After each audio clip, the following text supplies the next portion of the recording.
Hello, thanks for joining me for part 3 in our series on parent-child attachment through the lifespan. This video is going to be about adolescence, parent-child relationships through adolescence, which for me was a time of conflict and as we see in the studies, there's a lot, some factors that influence the parent-child relationship are things like identity. Teenagers are learning who they are, communication and family relationships, and depression. These things all play roles in predicting the parent-child relationship. And so my song for this stage is called Dark Like the Night, and I wrote it actually about 10 years ago, maybe a little more than that, around then. And it might seem a little dramatic in some parts because teenage Kendra was a little dramatic, and I wasn't a teen when I wrote it, but I was close enough, and that it was really a reflection from my 20s on my parent-child relationships in my teens. And my parents are great parents, so I just want to throw that out there. But I struggled with depression from about 13 to 15 years old. And so one thing that I wanted to kind of touch on in this video that I haven't touched on yet in relation to attachment is something called internal working models. And so internal working models are our beliefs about ourselves, others, and how we interact with others. So, for example, a secure internal working model, like script, might be that I am worthy of being cared for, and I believe others have good intentions toward me. So, I would say in adolescence, my internal working model was something more along the lines of, I'm not sure if I'm worthy of love. And I generally think others have good intentions, but I don't know if I can trust people with what I'm struggling with. And so, as I said, I was struggling with depression. I did not talk to my parents about it. I was struggling with identity, as you can kind of see in my internal working model, which is very common in adolescence.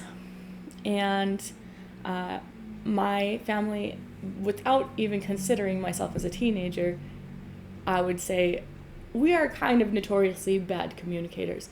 Not like bad communication in the terms of like yelling, fighting at each other. That's not really a thing, but just conveying information in general is not great. And in my adolescence, I feel like there also was a sense of negative communication between my mother and myself, because like I mentioned in the previous video, I really struggled with cleaning my room, and that was a point of conflict. That was just kind of like the tip of the iceberg in consideration of like that I was struggling with depression and not talking to my parents about it.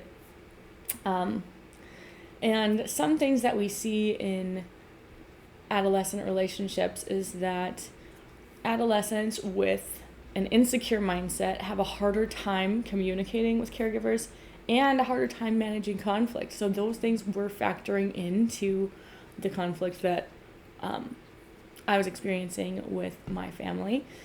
And another thing I read was that teenagers who,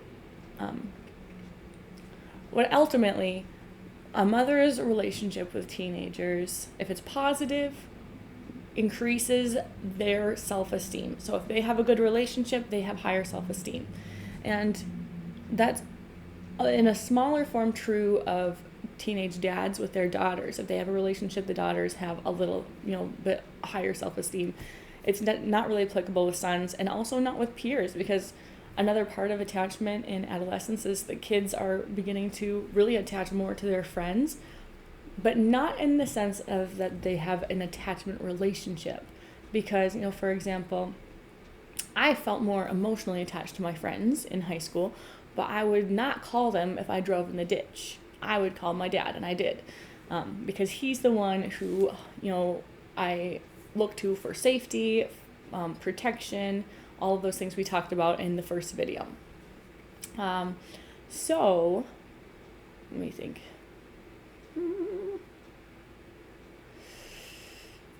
Working on being aware of our internal working models and how we perceive ourselves and others is a big part of adolescence.